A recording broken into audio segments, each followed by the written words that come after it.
I didn't like the thought that my life would be ruled because of something that happened to me. I didn't like the thought that fear then gave me purpose. You know how sometimes God connects you with someone in the most unexpected way? That's how I met today's guest. A woman I didn't even know messaged me on Instagram. She follows the show. And she said, "You have to talk to this guy. He can help you find your purpose." And I had to laugh. If you've been around here for a while, you know that's something I'm obsessed with, wanting to understand purpose, how we find it, and how we live it.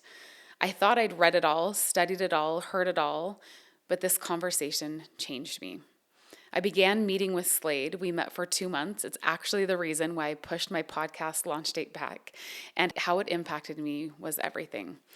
Slade Combs has spent over 2 decades on Madison Avenue, building campaigns for billion-dollar brands, Fortune 500 companies, even the International Space Station. His job was to decode fear and figure out the fears that will move people to action and to buy. But when a multi-million-dollar deal collapsed and his heart condition threatened his life, Slade saw the cost of a world built on fear. So he walked away, sold everything, and spent years traveling the country with his family asking one question: what does life look like on the other side of fear?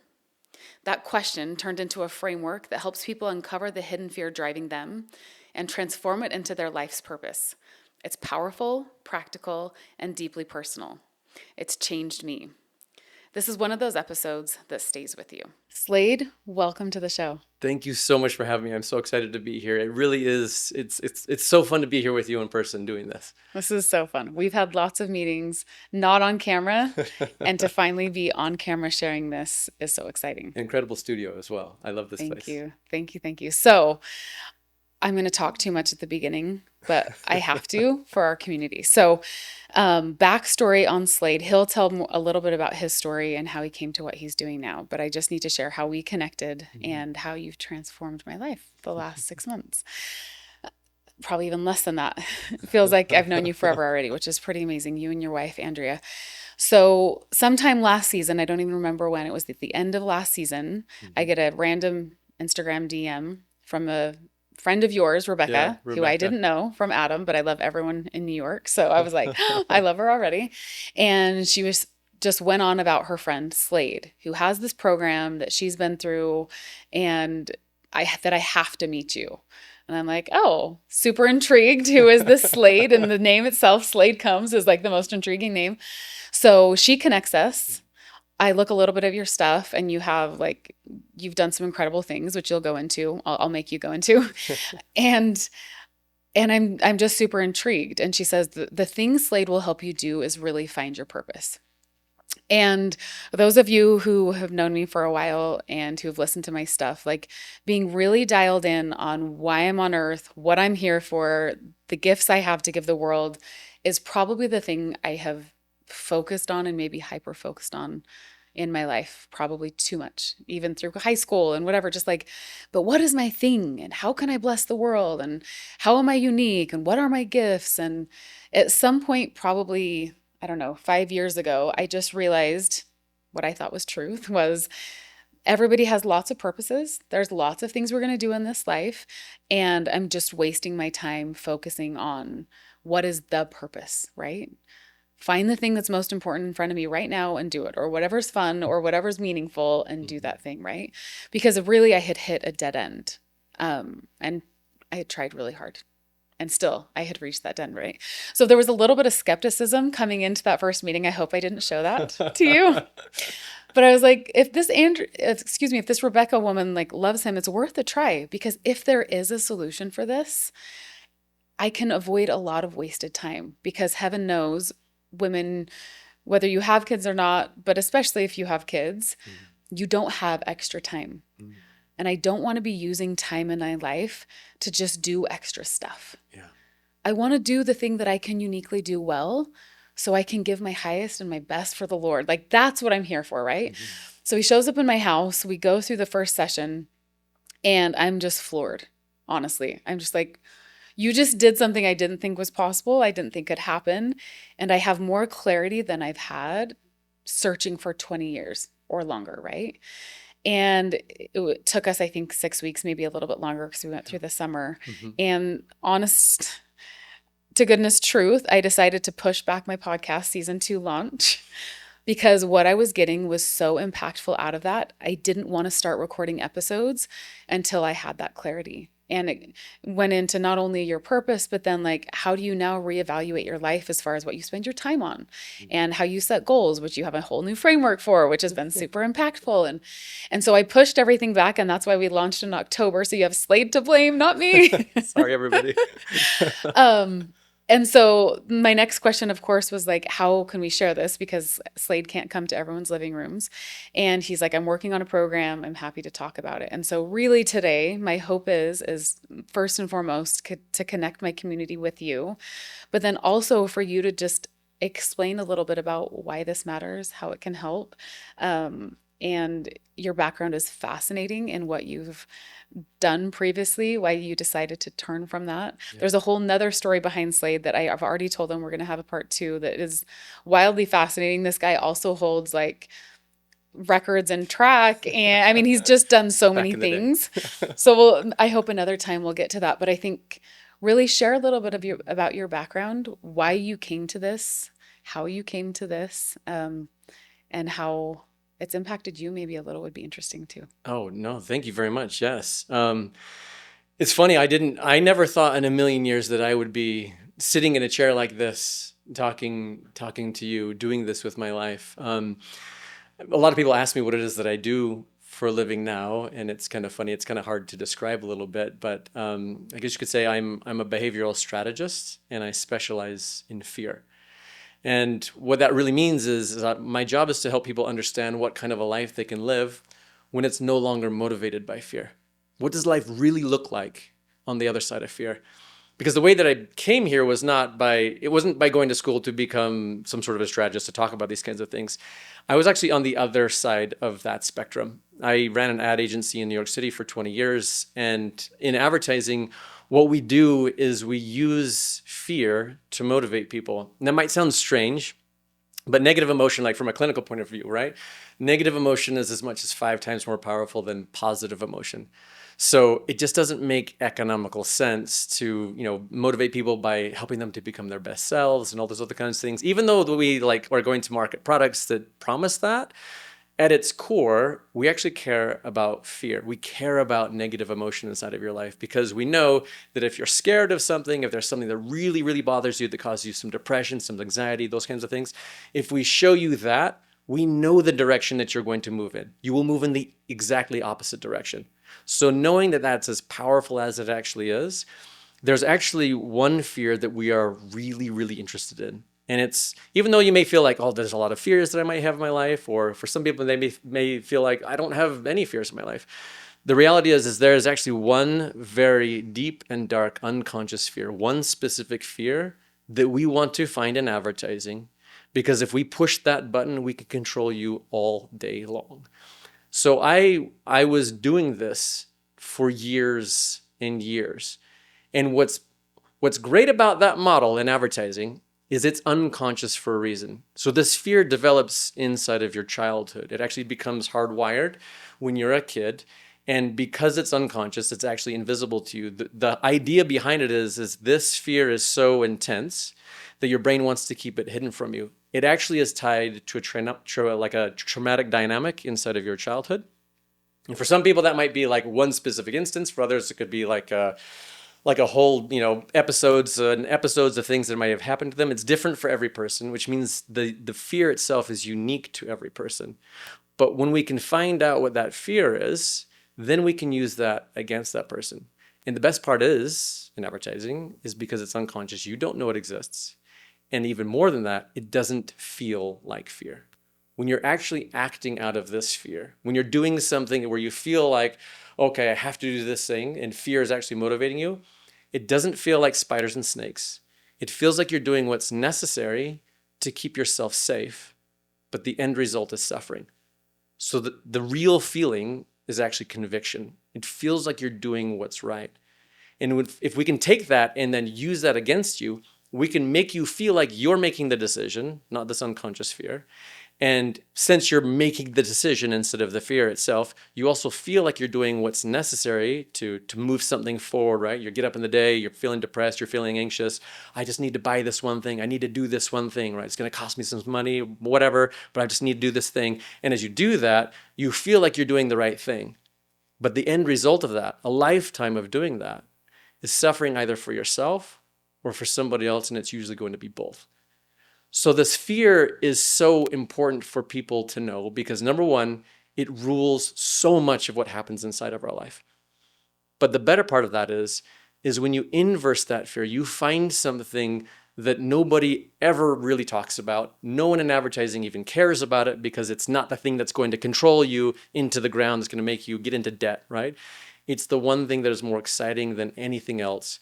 And that is a one singular, very particular life's purpose. Okay, so two questions. One, let's get into just a couple examples of what Okay. those fears could look like and how they would drive you and how maybe you use that in marketing Yeah. to drive people to purchase. Mhm. And then two, for those of you who are listening, my reaction at this point when we were talking Yeah. back in my house was like, I don't believe it. I didn't tell you this then. Only because I had tried so long. And I really do believe we go through phases of things that we do, which we'll get to. Yeah. And so I was just like, what does that even mean? Yeah. And so we'll get to that part. But for those of you listening, like, can I actually let my guard down and say, maybe I do have a purpose that's unique to me and that I could find? Yes. And when you unlock that, again, I mean, it's everything that I've done this season so far and my new tagline, like helping women reclaim their voice and make their unique impact, was directly from this process. Like, I know what I do. I know that my favorite thing, and there's lots of ways that will present itself in my life, not just a podcast.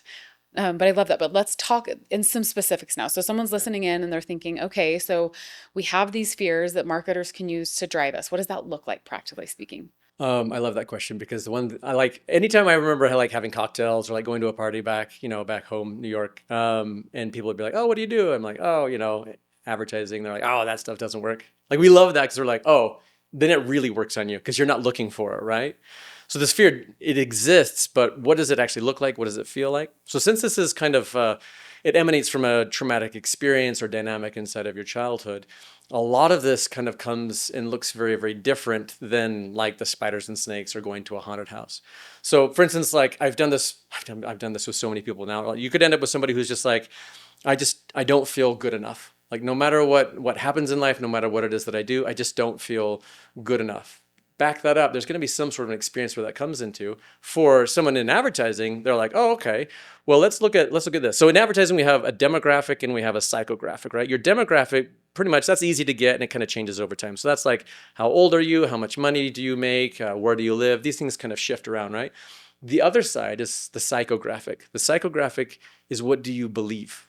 What do you think? It's not actually, do you buy this kind of brand versus that kind of brand? That's totally out of your control. That's something that we're trying to control you to do. The advertiser or the company will come to us and say, we want to sell more of X, Y, and Z units of this type of a thing. Great. Then how can we use the person's psychographic, what they think and believe, to move them in that direction? So, for instance, if you are of a demographic where perhaps you have a lot of money, but you have this fear that you're just not good enough, great. Luxury brands, that's awesome. That's an easy one to go because it's like, okay, if you don't feel like you're good enough, put Prada on your t-shirt, and then all of a sudden you'll walk around being like, yeah, I want everybody to know that I am good enough, right? So these are things we would go through. If you don't feel like you're understood, that could be a fear. No one ever took the time to understand me. I'm always misunderstood. It doesn't matter, whenever I interact with people, they just don't get me. They don't understand me, right? Looking at that psychographic, that comes from somewhere. That's just not a made up dynamic. This comes from something in their childhood. It comes from some sort of a dynamic. And for a lot of people, they have to go to, massive amounts of therapy to even figure out, why is my life being dismantled, right? But companies are using this against you because they can say, oh, you don't feel heard, you don't feel understood, you don't feel these kinds of things. Great. Then go buy this stuff. This will totally help you out, right? So when you start looking at these fears, what's interesting, like I said, is they don't actually feel like fear. More often than not, when I sit down with somebody and we talk about this idea of fear, so many people say, I don't feel like my life, like I'm living out of fear. Like actually feel like I'm doing pretty good. I've met with everybody from, people just right out of prison to, multi-millionaires. And pretty much everybody inside there is like, I feel like I'm doing, the things that I need to be doing. I just don't like, I don't have enough like stick to itiveness. Like I knew I have a couple goals. I haven't quite achieved them yet, but if I just worked a little bit harder, I think I could actually get there. There's always going to be this list of things that they think that they know that they just can't quite get themselves to do. And if they could just do that, then their life would be better. And a lot of that ends up being, if I could just make a little bit more money, just a little bit more money, right? Doesn't matter how much money they make. Or lose a little bit more weight. Lose a little bit more weight, right? Have a few more friends and connections and things like that. Mm-hmm. But the reality is they end up blaming themselves for their brain behaving in a normal way. What's their brain really doing? Their brain is trying to keep them safe from this traumatic dynamic. So anytime they walk into a scenario, if they bump up against this unconscious fear, their brain will sabotage them. So you can have a goal. You want to go achieve something. You want to go do something, right? You want to lose 20 pounds, 30 pounds. You want to make $1 million. You start moving in that direction. Well, the problem is as you move in that direction, if you bump up against this one fear, and it's unique to you, right? Your fear is different than my fear. If you bump up against that, you won't know it. Your brain will sabotage you because it will say, hey, I don't even want you to get close to this thing. And all of a sudden you'll find yourself going nowhere near that goal. And you won't even know why. It'll actually feel like you're doing the right thing. Oh, it didn't make sense to try and lose all the weight, like going to a gym and all that. It's just too much work. I have so many other things. I got to take care of the kids. The kids really need my time right now, right? But in the end, you've actually sabotaged yourself. And your brain's done its job because it cares about keeping you safe and alive. It doesn't actually care that much about you flourishing if it's up against this one thing that it truly believes will traumatize you. So what was the change in your life going from, and we haven't even scratched the surface on what you know as a marketer and Sure. you get the expertise there, which we've spent, you and I, hours on. What took you from using people's fears to sell Yeah. and to move them to purchasing and working for other people to now saying, what if I could actually unlock people if they could find this out? It probably means they're actually going to buy less things and have more free time and feel less of a need to do things. Was there a point in your life? Like what happened? Because you make better money probably in Wall Street and advertising. I don't know, actually. I want the whole world to find you. So hopefully that's actually not true. But what was the shift in you? Was there one? You know, I feel like sometimes in life, you get to a certain point and you look back and you say, what am I doing this for? For me, my job was to define the American dream. And then to say, you can achieve the American dream if you buy this type of stuff, if you do these kinds of things, right? This is the concept.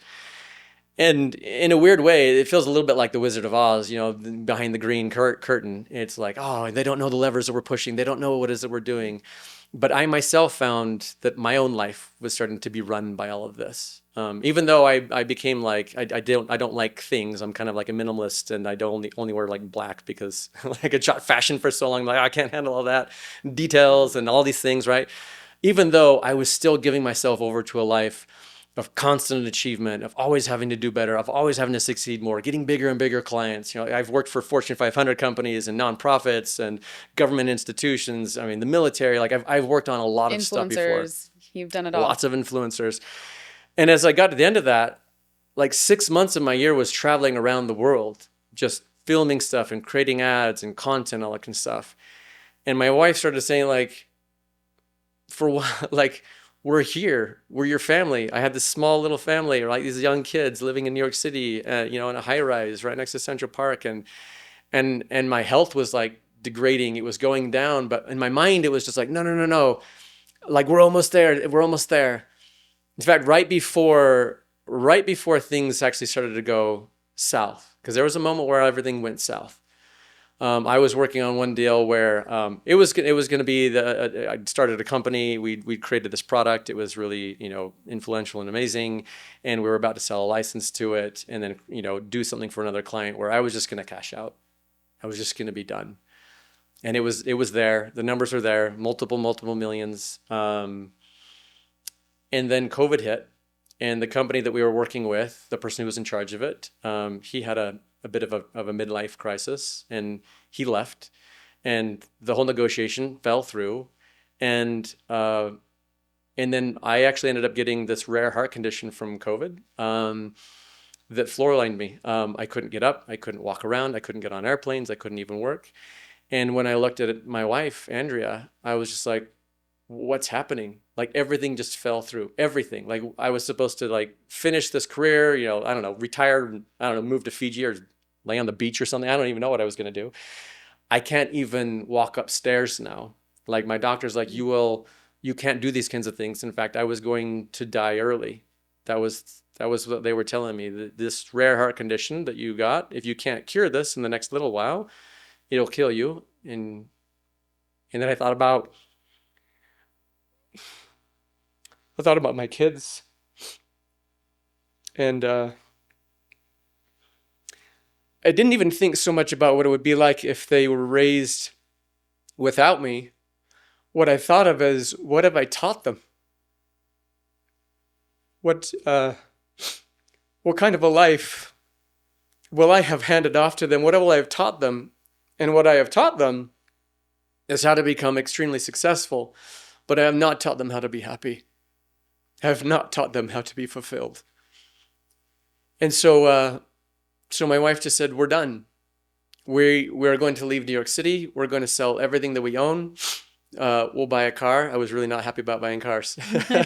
Never owned a car because we haven't had to being in New York, but bought a car, and everybody basically put all of our stuff into like a suitcase. Like everything I own now currently fits in one suitcase. And we didn't know where to go. So we just started living everywhere around America. We moved every 2 months to another Airbnb, to some other state, some other place. And I really wanted to understand, what am I doing with my life? And what I really wanted to understand was, what am I doing with what it is that I do? What it is, these things that I know. I'm not doing good things with this. Like I'll just admit, like there's so many things you don't need in your life to be happy or to be fulfilled. Like you don't have to buy a shiny new car to feel like you're an okay person. You don't need to have that. So the concept was like, well, how can I take these like powers of evil and use them for good? And that came to this idea of like, I know that we are all running away from a fear. I know that, but what can be done with that? And what's fascinating and what made me so excited, and I had to do this for myself. I had not understood what the inverse of your worst fear is. I didn't know exactly what that was. I didn't know what it would be like to have that in my life. But there came a moment where I said, I am either going to die early, a successful but very lonely person, or I can change that.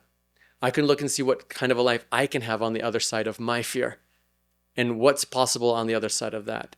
And that is the moment for me that everything changed. And when I saw what you can have on the other side of fear, I said, I'm going to dedicate the rest of my life to this, because this feels incredible. This is amazing. So I'm here with you today, but this is what I do. We sit down and I'll chat with a person and I'll say, okay, whatever you're doing in your life, doesn't matter whatever it is, there is still something that you're running away from that you don't know what it is. We're going to identify that. Once we identify that and pull that out of your unconscious, we're literally going to bring this thing out of the shadows. You're going to be able to see it. And it's not going to be something that's foreign to you. More often than not, like you would know, right? As you go through it, you're like, oh yeah, like this has totally plagued me my whole entire life. I just didn't have words for it. And once we find that, the biggest thing is this is responsible for the majority of the suffering that you have inside of your life. You might think that you're maybe not a great student, or maybe you're not a good enough mom, or whatever that might be. But the reality is you are an incredible person, and you have something so unique to give to this world. But this thing is just holding you back. It is literally hijacking you because it wants to keep you safe and to keep you alive. And it thinks that the expense of any great opportunity is worth it just to keep you away from this one fear. But once you pull that out and you inverse that and you see what's the opposite of that, what's interesting is the inverse of that is actually, it's a neurological connection. So this isn't just like some sort of esoteric concept or idea. Usually when people talk about purpose, like you said, they talk about temporary purposes. I want to be a great mom, be a great dad, be a good employer, be on the PTA committee, do some great calling, do some good thing, right? The problem though is if you think that is your life's purpose, I mean, don't get me wrong, you should have as many purposes in life as you possibly can, because the stats behind that are so great. You live longer, you actually make more money, you have greater life expectancy, you have more intimate relationships, just with a purpose, a singular purpose that can change and shift and flow. But if you think that's your life's purpose and then it's taken from you, that can shatter your life. I worked with somebody once who he was a father, husband, father of 5. And one day his family, he wasn't there with them. His wife and his kids were in a car and they got into a car accident and all of them died. Now, if you look at that and you think to yourself, if he defined his life by being an amazing father and a great husband, and then his family dies, does he no longer have a purpose in life? Is his life's purpose gone because they're gone? And you know deep down inside that that's not true, because if anything, you know that because he's been through an experience like that, whatever he had to give to the world, it just intensified in that moment. If he can get out of that situation with a better mind, right? If he can have a better view on the world, now I know what we should really appreciate, right? These kinds of things, you know that he'll be far more powerful. When you think about like a Martin Luther King or a Malala Yousafzai or Nelson Mandela, these people aren't amazing and they don't have these incredible purposes, these life's purposes, right? Because they were born in some sort of privilege or because they have all this money and because life was so easy or they have 1 million followers on Instagram. Something happened to them and it was harsh and it was difficult and it was dark. But instead of walking away from it, they decided to face it. And when they face it, everything changed. But what this is all about, what it is that I do with people, is that's not just luck. That's actually a neurological pathway inside of your brain that most people will never find in their life, because the majority of their life is spent trying to run away from fear. And I remember when we first met and going through this and thinking, but I don't have any capital T trauma. Like, I actually have incredible parents to this day. Like, can't believe how in the home that I was raised, incredible siblings and great relationships still. And sure, there were hard things. Sure, there were things that were tricky and have been through harder things since. So I don't know if I'm like, I don't know if this is going to work, Slade, you know? I remember thinking that. And then again, as we went through it, realizing, no, there were a pattern of this thing that had happened over and over that drilled this belief in me and this fear in me. And what was crazy to me, it wasn't just that I would run away from that in some things. Yeah. It was like even women that I had a hard time having relationships with and friendships with, that I'd be like, oh, it's because they're this way, they don't like me. Mm-hmm. And afterward realize, like, it's because of this fear that I have. There's a certain type of friendship I can't break through. I mean, it was crazy how pervasive, but also that it wasn't even something like maybe the reason why those people you mentioned that we know and that are household names are so powerful is because the pain was so great and obvious, they could make the connection. Mm-hmm. For most of us, we're not going to be at school one day and hop on a bus and get shot in the head because we're a girl. Right. For most of us, there's not going to be a genocide of our race. Right. So the fear is couched in other things, and it feels justified because we don't know. And so for me, it was like, well, that can't be true because my life's not been that important and that hard as these people that I look to as heroes. But then I realized, no, there were things. And for me, it was a pattern of things that all had the same theme that were like, that is the thing. Yeah. And I don't want to be around people who trigger that. I don't want to be around products or situations or like keep me safe. And now have realized, and it's my superpower. This is the incredible part, right? Because you're right. This fear, like I said, it doesn't feel like fear. It feels like when you're doing what you need to do in order to like when you're up against this fear, right? This type of fear, this one fear in your life, it feels like you're doing what's necessary to keep yourself safe, but the end result is suffering. So when I sit down with somebody, usually this is the first thing they'll say. I wasn't born in war-torn Africa somewhere. I don't have these kinds of experiences. I don't think that I have trauma with a capital T. Well, your brain thinks in relative terms. As it's growing up, right, as your brain is developing as a child, what we know about that is that it's always looking for the most traumatic dynamic, relatively speaking. So as a 3-year-old, 4-year-old, 5-year-old, as you're growing up, it doesn't understand foreign countries. It doesn't understand war-torn things. All it understands is I'm not having some needs that need to be met right now. Right? These needs need to be met and they're not being met, and I'm feeling traumatized because of this dynamic. And because it's relative, the brain actually doesn't care about its severity. It just cares about what is the worst dynamic, and then let's make sure that we hard code that worst dynamic, And then move as we move into the future, let's keep you safe from this hard-coded dynamic. I've worked with trust fund kids. I mean, trust fund kids who have extremely successful, very loving parents, right? Who would move heaven and earth for them. And they themselves would sit down and say, there's nothing that I haven't been given in my life. There's no opportunity that I've never had. Like, you'd think that like if there was ever a problem that they would ever have would be like you were fed with a silver spoon, not a gold one. You're like, oh my gosh, you know? But even them, I remember one, in fact, that I worked with, he was like, I don't have a fear. My parents were amazing. And when we got inside of his fear, his parents were so amazing that he was afraid he would never be good enough. His mom was so highly educated. His dad was so successful. He'd made so much money that when he thought about it, he's like, I'll never be loved unless I can exceed what it is that they've done. And there's no way that I can exceed what they've done. I will not be loved until I can succeed. Love became monetized. And he was terrified of never being good enough. Louis Vuitton shoes, right? Prada jacket. You could see the whole entire thing at play. He'd spent so much money trying to prove to himself and to others that he was of value. But what he didn't understand is he was intrinsically of like immeasurable value without any of that stuff. But what he didn't know is that his brain had just recorded that he just wouldn't be good enough unless he was able to reach this benchmark. Now, that was his fear, and that's unique to him. Everybody has their own unique fear.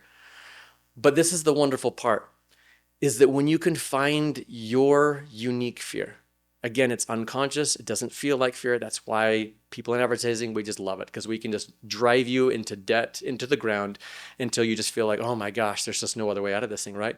But when you actually use it for your life, the first thing is, when we talk about finding your life's purpose, so just define that for real quick, right?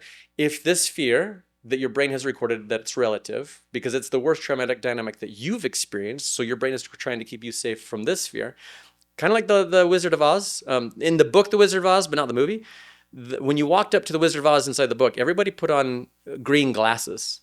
That actually wasn't an emerald city. You put on green glasses, and that's what made everything look emerald. So when you experience this fear, your brain records it in such a way that it's like putting on a pair of lenses. You see the world through this lens, but you also assume that everyone else does too. I've extracted people's fears, and in the middle of a session, they'll come out and be like, well, yeah, this is totally what it is, but I mean, like, this is what it is for everybody, right? And it's like, no, this is your thing. Like, mine is very, very different than yours, and this is your thing. But sometimes we can walk around in life and just be like, oh, everybody's always worried about being judged. Everybody's always worried about not being good enough. Everybody's always worried about not being heard. Everybody's worried about someone taking away their control, right? Or their freedom. So you see this, and all of a sudden it's like, okay, if I'm walking around the world that way, what does that mean for me? Well, you might overreact in a situation that could be really, really good. You go for a job interview, you know, you've really put it out all on the line. You went to school, you worked really hard, and in the middle of that job interview, this person triggers you by way of your fear. Maybe you have an issue with like someone taking away your freedom, and you don't like that. And this person walks in, they seem to be very controlling. This is the job of a lifetime. And it just so happens that the person who's giving you your interview is acting really controlling. So what does your brain say? Get out of this room. That's not what it would tell you. It's not going to be like, hey, because of your childhood, you experienced this one thing. It's not going to say that. It's just going to be like, you need to get out of here. And then it will lie to you because it doesn't want you to go back into the past. It doesn't want you to open up into those doors. It doesn't want you to go through those cobwebs.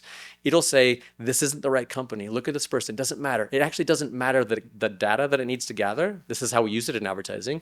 Gather whatever data you need to gather. Just make the purchase. Gather whatever data you need to gather. Just get out of this room. And when you leave that room feeling like you did the right thing, I don't want to work for somebody that's all controlling and a company that's like that. I'm sure it's terrible, right?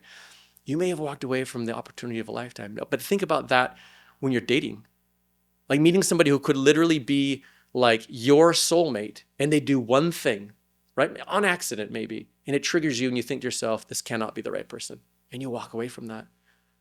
But when you can make that conscious, you get the alleviation of your worst suffering, because this dynamic is responsible for the majority of suffering that you have inside of your life. Whether you're a student, whether you're a mom, whether you're retired, doesn't matter. This is responsible. As you look back at your life, you'll be able to say, yeah, this has caused me so much suffering. So on the one side, you can have the alleviation of the greatest suffering on your life. But when you inverse that, if you take somebody, so my fear, if you were to, like, what is my fear? My fear is a manipulative person who takes away someone else's freedom for their own pleasure. That is my fear. If you try and take away freedom from me, if you try and manipulate me, right, that is going to light me up. What did I do for 20 years in New York? I manipulated people. I took away their freedom. And did it bring me pleasure? Oh, yeah. Like when you launch a campaign for a multinational company and all of a sudden people are buying all kinds of stuff, yeah, you totally get a high. And this is the other thing, is if you're not aware of what your fear is, by default, because it's conditioned inside of you, you'll use this against other people. You'll weaponize it against the people who you love most. I spent decades doing this to other people and I couldn't even see it myself. But when you inverse that, when I take the inverse of this fear that I have in my life because of stuff that's happened to me in my childhood, what do I end up with? I end up with somebody who really cares about truth instead of manipulation. So a truthful person who instead of taking away their freedom, I want people to help. I want them to have more freedom in their life. Help them to find more freedom. And why? Not so that I can find pleasure in my life, but because I want them to be fulfilled in theirs. So for me, to my dying day, there's a lot of things that I could be doing, podcast today, right? Maybe some TV thing tomorrow, and like a million other things. But this dynamic will never get old. And why? Because it's a neurological pathway in my brain. And when I do this, it's a chemical key. It's the opposite of what's traumatized me most in my life. And when I do this dynamic, when I help somebody with truth, here's some scientific stuff that we can talk about to talk about your fear. I want you to be free from your fear. Can we talk about your fear so we can help you to become free of that? And once I find that you're free of your fear, it lights me up because my brain says, this is what you've always wanted. But we've never been able to let you know that this is what it is because we would have had to talk about your fear otherwise. And that could have just traumatized you. So to my dying day, to use truth to help other people become more free of their fear, that's all I want to do. And that fulfills me so much. And for you, when we found out what your fear was, and then inversing that, to me, that was so exciting because the light inside of your eyes, it was like when it clicks, right? It clicks. Yeah. And then you find yourself just saying, this is it. And this is the crazy part. This is not just a purpose. Because this happened and it's tied to your childhood traumatic dynamic, this one unconscious fear, this is baked inside of your brain. This is a neurological pathway. I actually have psychologists going through this because they're like, you're able to extract this fear, but when we find it's opposite, this is the first time we've ever been able to see something that could actually meet the definition of a life's purpose, a purpose that will last your entire life because it is a neurological pathway that will not go away. And so this, I believe this is the first thing, even in academic literature, that we can really point to say, this is not just a purpose. This is your one purpose. And, if you're one to believe in a higher being or something else like that, this is the reason why you're here. This is what you can do to change the world for good. When you look at Malala, when you look at Nelson Mandela, and you're like, oh my gosh, they changed this world in such a good way. It's because they were doing this. They were doing their thing, right? They were living out their life's purpose, and it wasn't all over the place. Even though they had their own experiences, right? Again, relative trauma. Even though they had their own experiences, they had their one purpose that they were going after. And to their dying day, that's what they did. And the great thing is, everybody has that. You do not have to have a bunch of privilege. You don't have to have a bunch of money. You don't have to go and meditate on the top of a mountain for 6 months in Bhutan. Everybody gets access to this for simply being alive. You can change the world for good when you understand why you're here. Okay, two thoughts on this. That one I remember when we were going through, and one that I've been thinking about a lot since that point. The first, something that is very impactful to me about this, again, thinking about a life's purpose versus lots of purposes we have in our life, is figuring out that my thing is to be a powerful person who helps others reclaim their voice so they can make their unique impact. When we talked about it, the scale and how it presents itself at that point is very flexible. And so speaking to an audience, I love to speak to women. It's important for me to have flexibility in our purpose because we'll take on different roles. But I do this in my home and I've focused on this. Am I giving my children a voice and showing up as a powerful woman, not an apologetic woman, not someone who's uncertain, not someone who's unsure of what I'm doing, but show up with power and truth and say, here is your voice.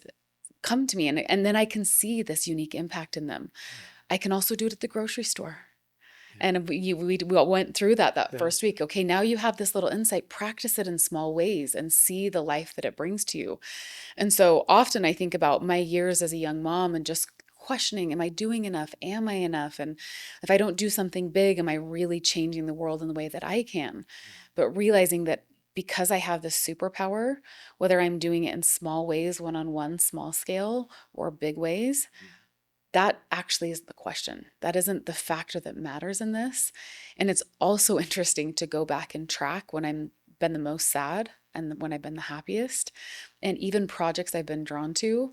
And those of you who have followed me for a long time know, like even the small seed, that the blog, I started with my story, but very quickly it turned into helping other people regain their spiritual stories. And we hosted all these stories of faith with a lot of influencers sharing faith online for the first time who were scared to do it for whatever reason. And it helped them make impact in a different way. So I love the fact that you're not saying you have to do this big scale thing. And I hope young moms listening to this podcast can see that. It's not about big scale. It's about knowing where your voice is unique so that even in small places, when it's one-on-one with a child or with your spouse or with a congregation or again in the grocery store, you can do little things to change the world right where you are. And that's enough right now. This That's is enough. so ideal. This is so wonderful, right? Because usually when we approach purpose, we start thinking in terms of like, what are my talents? What are my skills? What are my abilities? Am I good enough? So and so much better at that, and they're so much more intelligent and so much more educated. Like all these things, right? And to a certain degree, that can start to create flow, right? So there's this idea of like temporary engaging activities that we love to do just for the sheer pleasure of the activity itself. We need to have a lot of flow in our life, right? I love to sew, I love to dance, I love to, whatever that thing might be for you.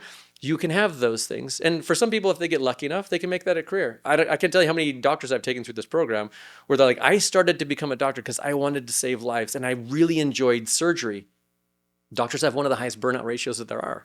They get down that road and they're like, wait, I mean, I really enjoyed it at first and then started to taper off. And now I'm getting to the point where I'm like, I want to retire because I can't keep doing this any longer. I know I'm saving lives. I know it's a good thing to do, but I personally can't handle it any longer. That's the problem with a temporary purpose. If you base a temporary purpose in something like a talent or a skill or some sort of a passion project, you can have that surge of energy, but it is not permanent. At some point, whether it's a day, a week, a month, a year, decades, it will burn out at a certain point, and you'll find yourself being like, who am I? But the great thing about this is a different dynamic. So when you talk about your purpose, right, your life's purpose, so you have your fear and you have your purpose, and your purpose is to help people have a voice. My purpose is to help them have more freedom. These are actually different, although both of them, they're not just values, they're virtues. And what's the difference between that? The difference is values can be valuable under certain circumstances and certain situations, right? But virtues, they're intrinsically valuable no matter where you go under any circumstance. So by you knowing that your purpose is to help people have a voice, that's intrinsically valuable no matter where you go. If you're working for a company, that's very, very valuable. If you're a mom with a family, that's very, very valuable. So how can you implement that? You don't have to learn how to play tennis to become a pro tennis player for that to work, right? Yeah. You can just go home with your kids and say, I want to help you have a voice. Kids, how's your day? Let's talk about it. How was school? What's going on with some of your best friends? And you doing that, oddly, lights up a certain part of your brain that nothing else can. Oftentimes, we'll find that once you find out what your fear is, and then you inverse that, you'll find that you've done this thing already. Your brain loves it, but it's not been a conscious pursuit. Again, so it's so closely tied to your fear that a lot of times you'll just find yourself accidentally doing it, but then feeling amazing. I've actually done this with people who have run multi-million-dollar companies, and when I've done this with them, they're like, oh my gosh. Once we actually identify their life's purpose, they're like, this is it. this is the value that I bring. Like, this is the thing that I do, and then everything goes right. This is the thing. And then they'll look at their fairy and they'll be like, that is how I destroy stuff. And Yep. that's who's destroyed me, right? But you're right. You don't have to be super talented or really educated or even have affluence or Or a big influence. platform. Yep. Nothing, right? Yep. When you do this, there's something about it that just lights you up and you become your best self. And your brain is rewarding you. It is giving you tons of dopamine, lots of serotonin, oxytocin, like all these good chemicals. It's flooding your system because it's essentially what it's saying is you didn't have this when you were a kid. You suffered because you didn't have this. At some point in your life, and we've talked about this, right? At some point in your life, not having a voice was stressful, caused some negative dynamics in your own life, right? Caused some suffering. Mm-hmm. But when you flip that, and you give, and this is the wonderful part, you don't do it for yourself. Like I'm not walking around giving myself freedom. How do I do this? You go give it to somebody else. And when you give it to somebody else, they will give it right back to you. Right? You like we're here on your podcast. Like I've got a microphone in front of my face. Why? Because you are giving everyone the opportunity to have a voice. What is it that they have to share? What can we learn from their experiences? And for you, right inside of your brain, there's this moment where it's like, yes, but there's no difference between this and then going home and asking, your son or your daughter, how was your day? Your brain is still going to be like, yes, Yep. right? This is what I want. But this is hidden. Yep. And this is what's sad. Most people will never know this dynamic because they're too busy saying, if I could just make a little bit more money, I could buy that boat, we could afford that vacation, we can escape. Yeah. Right? Escapism ends up being the alternative to a life of true purpose. When you walked in the studio today, you were asking how many episodes I'd done today, and this is number 3. And you're like, oh, do you need a break? Are you doing okay? And I was like, Slade, when you're in your purpose, there's like this unlimited energy because it actually fuels you and feeds you and gives you what you need. It's this virtuous cycle. And I was like, Slade, I'm happier on episode 3 than I was on episode 1. I love this. I love this so much. The second thing I was going to say before, I think we maybe end with, and we've already talked for hours in the past, and I hope we can maybe do a part 2. Yep. You offered something that I want to take you up on, but before we get to that, one of the hardest things I had to overcome going through this process with you is I didn't like the thought that my life would be ruled because of something that happened to me. Mm-hmm. I didn't like the thought that fear then gave me purpose. Mm-hmm. And we talked about this briefly, and this may not be true, but I feel like it's worth sharing. Part of me wonders if we come with a purpose, that then when this thing happens to us, the reason our brain records it so strongly is because we know it's wrong. We know that we were built for something. Because think of all the random things that could have been recorded. Sure. I mean, in some cases, in your case, which we're not getting into your story, but hopefully we'll again on part 2, in some cases, it was so horrible. Like right. That is the thing. Right. In mine, there could have been lots of random things, right? But perhaps we come with this thing in us. I believe I was created to do this thing. That then when it wasn't offered to me as a child, it burned deep in me that like, no, that is not right. That is not good. That is, and then that is the thing that now will fuel me. But I had to learn what that was to now say, Slade, I think this is what I was created for. To be a powerful enough woman that I could help others reclaim their voice and tell them what you have to say matters. And it matters deeply because you are going to make impact that is needed in the world, especially today. And I believe that this community of women, and I know there's men, I always get emails and DMs from them like, I listen too, don't leave me out. Go guys. Yeah. And I love you too. But I think we're here to do something unique, and the time is now because we're born in a time where we can make different impact. There are microphones, there are social media, like we have opportunities to connect with more people in unique ways and in personal ways that no other generation has. And so I just feel like so excited that you came at a time like this and that my purpose is to give other people a voice so I can give this platform that for those that are resonating now that they have access to find the same thing and to access this and to live on that side that which I truly feel now like I don't have to wonder anymore what I'm doing. Yeah. And it's going to surface. I'm not going to probably podcast forever, but there will be ways throughout my entire life where I can show up as that powerful woman Mhm. to help them reclaim their voice to go make their unique impact. And think of the thousands of ways I could do that. Mhm. But I So know many. when I do, I live in a place of pure abundance and joy. And that's why I love you and your wife so much. And I think why we've connected so deeply, so quickly, because you're helping me live with abundance and with freedom. You're so And kind. you've done that. And I'm so grateful for you. You're so kind. You're right. You're right in the fact that there's never been a time where your personal impact can grow so big so fast. I mean, for the fact that you can just jump on your phone and reach millions of people all around the world, there's something to be said about that. But also knowing who you are inside of the walls of your own home. Yes. I think that if there's something that I would leave with everybody is that when you no longer live a life motivated out of fear, what really is on the other side of fear? The other side of fear is knowing that specific direction that you want to move in, the type of person who you want to become. And you're right, with that comes a perpetual source of energy. It's weird. I will say, like, when I have clients sit down, they'll be like, oh, I'm really depressed. I'm just anxious. I've worked so hard. I'm all. But once they find what their life's purpose is and they start activating it, they're like, Slade, like, I have so much energy. I think the biggest problem I've ever had with some people is just like, I have so many good thoughts and ideas. I just have a hard time going to sleep now. It's like, so we start meditating, helping them out with that. But there's this Yeah. perpetual source of energy that just never gives out because you're just like, this is why I'm here. This is what I'm meant to do.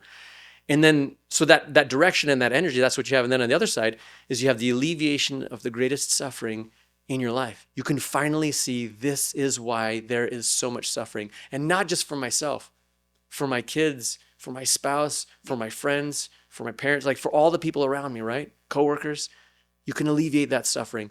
But then on the flip side of that is understanding your true potential. I think you're right when you start talking about this idea that are we here for a reason? I think it's compassionate that our brains are built such that the worst thing that we experience can be hidden away and forgotten, so at least we are not traumatized by it on a daily basis. The Yeah. problem with that, though, is that our life then ends up being the sum of trying to run away from fear, right? It starts with this one fear, but then it extrapolates. If you think about your deepest and darkest unconscious fear like a dark planet, that thing has so much mass. It's like has gravitational pull. So all of a sudden it can start pulling in like these satellite fears, these orbital fears, right? Like, oh, I'm afraid of this and public speaking and I can't do that. And oh, I definitely can't go to that party. Like there's so many confident people there. I'm not confident, right? We can start attracting all Totally. this darkness into our life and we start to question ourselves and our own identity. But when you start to strip all that away and say, no, let me look at this, right? Let me see what this fear is. And then you inverse that, finding out that there is something unique that only you can do. Your purpose is as unique as your fear. And knowing that only you experienced your type of suffering. I've done this with siblings. Their fears are different.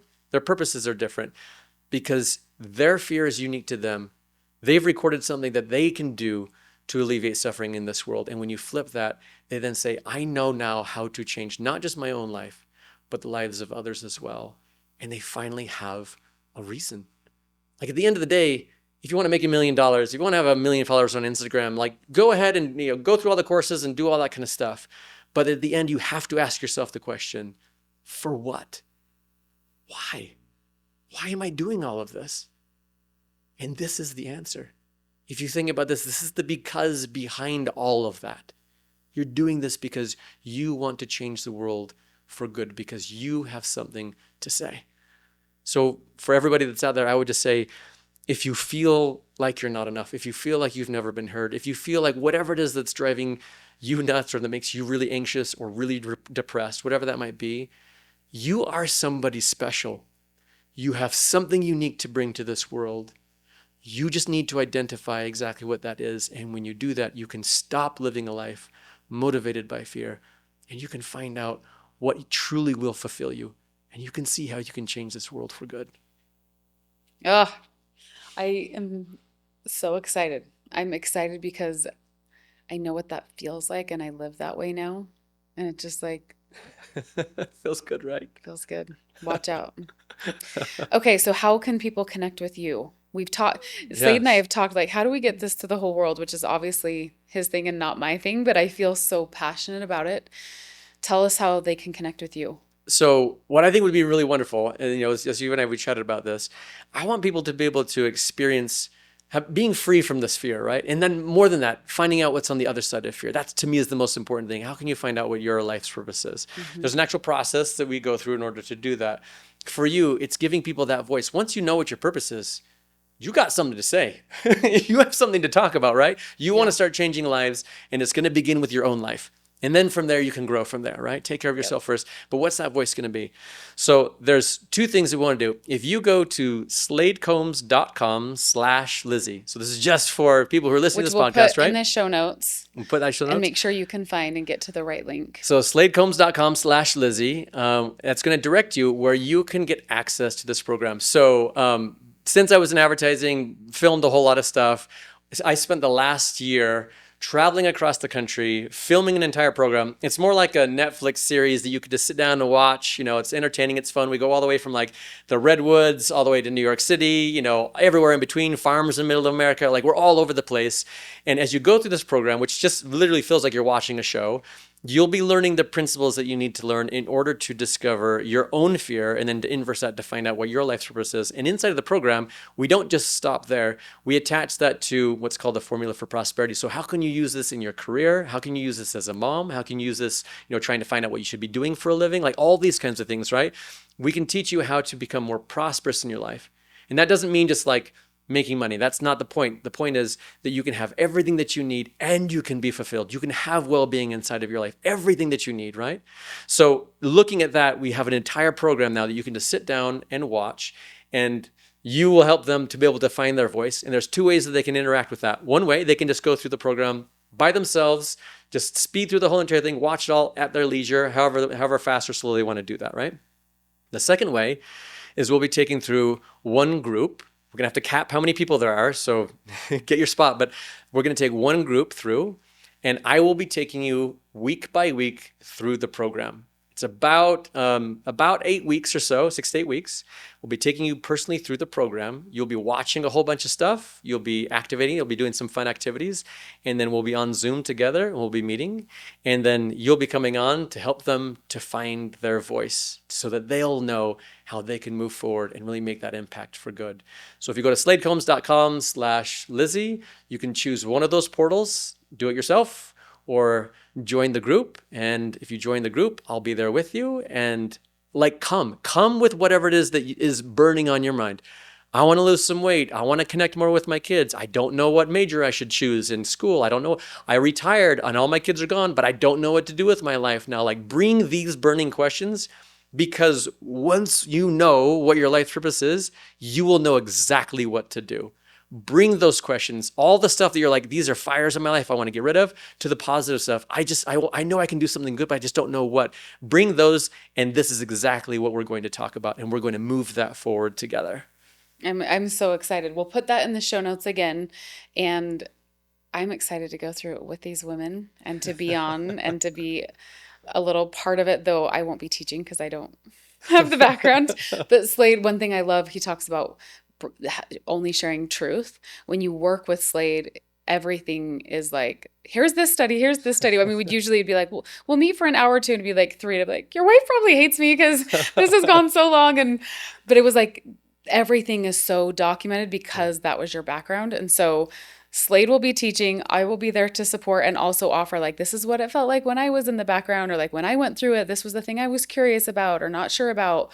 But for those of you who are ready for this journey, I'm super excited. I think thinking about, we're heading into Q4 for those of you who are listening to this as it's dropping, what a cool thing to head into next year, and not then set different goals, but actually be approaching life from a different place. So all of this will be in the show notes, and I will be following up and we'll be sharing more. And I've already asked Slade if he could follow up with a part 2, because I think there's more we'd love to share and teach is in some of those little modules. But thank you so much for coming on. Thank you for the work you're doing. Thank you for leaving marketing and moving towards this so that you could, for one, just for what it's done for me. And you've also worked with my husband, Dave, which has just been so cool because then we're like, oh, no wonder we're triggering each other.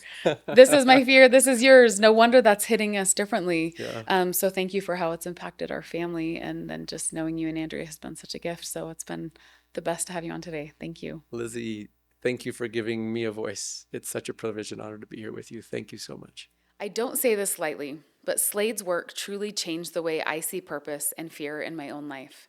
If you're in a season of transition, searching, or feeling stuck, head over to theothersideoffear.com/Lizzie, and it's in the show notes. His program will walk you step by step through this process, and it's one of the most impactful things I've ever done. I can't wait for you to experience what's waiting for you on the other side of fear.